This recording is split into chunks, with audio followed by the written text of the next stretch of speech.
मुगल साहब, आपको सोलाना के बारे में मैं क्या गाइड करूं? देखिए, मेरी एक ओपिनियन है, इस सारे एक्सपीरियंस से मैंने लर्न किया है। पिछले साल जितने लेयर वन सॉल्यूशंस के जो प्रोजेक्ट लॉन्च हुए, जो कि अदर देन को फाउंडर्स ऑफ इथीरियम थे, यानी इथीरियम के को अर्ली डेवलपर होने का एक एडवांटेज है। उस वजह से जो स्मार्ट कॉन्ट्रैक्ट बेस्ड प्रोजेक्ट्स थे, उन्होंने मार्केट में जो इथीरियम की प्रॉब्लम्स थी उनको कैप्चर करने की कोशिश की।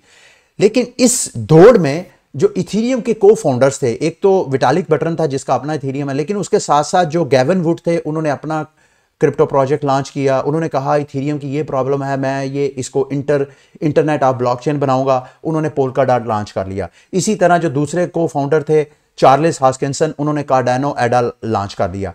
अब ये तीनों मेन जो स्टैब्लिश्ड अफराद के जो एस्टेब्लिश क्रिप्टो प्रोजेक्ट्स हैं, ये अभी भी अंडर डेवलपमेंट है। कार्डानो पे अभी भी आपको स्मार्ट कॉन्ट्रैक्ट्स के ऊपर डीफाई टोकन्स, ये जितनी आपको सोलाना पे एनएफटी का बुखार नजर आ रहा है, जितना आपको ये दूसरी जो टेरा लूना है, लूना की जो यूएसटी की डिमांड है, उसके स्टेकिंग के ऊपर 20% आपको वो पर एनम पे करते हैं, जो कि मार्केट में कोई क्रिप्टो करेंसी इतना ज्यादा पे नहीं करती है स्टेकिंग के ऊपर, जो स्टैब्लिश क्रिप्टो करेंसीज हैं।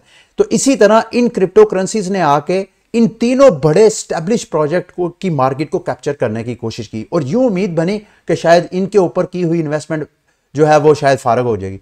अब हुआ क्या, सोलाना के ऊपर लोगों ने ट्रस्ट किया, सोलाना की प्राइस कहां से कहां गई, लूना के ऊपर ट्रस्ट किया, कहां से कहां गई। लेकिन अब आके पता चला इनके ऊपर जो है, आपको पता है नेटवर्क सोलाना के ऊपर क्या तनकीद की जा रही है? सोलाना के ऊपर ये तनकीद की जा रही है कि ये most centralised top crypto currencies में शामिल होती है, यानी इनके जो नेटवर्क नोड्स हैं वो बड़े लिमिटेड हैं, और जो लिमिटेड हैं वो भी बड़े सेंट्रलाइज्ड हैं। तो इस वजह से इनका नेटवर्क जब दिल करता है चोक हो जाता है, जब नेटवर्क चोक होता है मार्केट में फंड होता है।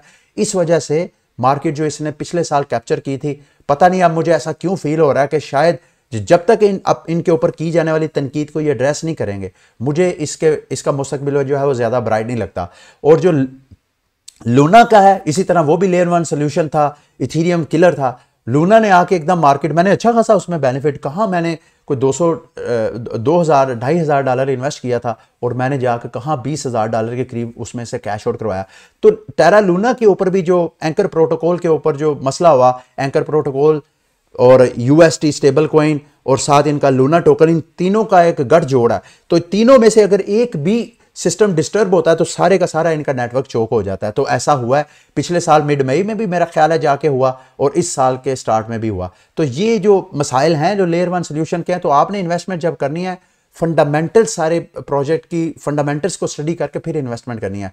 तो जैसे जैसे ये प्रोजेक्ट लूज कर रहे हैं, इवन इतनी ज्यादा हाइप क्रिएट होने के बाद, उतना ज्यादा मेरा जो स्ट्रॉन्ग बिलीव है इथीरियम के ऊपर, कार्डानो के ऊपर और पोल्काडॉट के ऊपर स्ट्रॉन्ग हो जाता है। और भी प्रोजेक्ट्स होंगे जो कि अच्छे होंगे, लेकिन पता नहीं क्यों मेरा इनकी तरफ ज्यादा से ज्यादा जो रुझान है वो बढ़ता जाता है। जब कभी मैं ये इस तरह के जो हाइप्ड जो लेयर वन सॉल्यूशंस हैं उनके अंदर कोई ग्लिच आता है, कोई प्रॉब्लम आती है, तो मैं ज्यादा ट्रस्ट करना शुरू हो जाता हूं इन प्रोजेक्ट के ऊपर।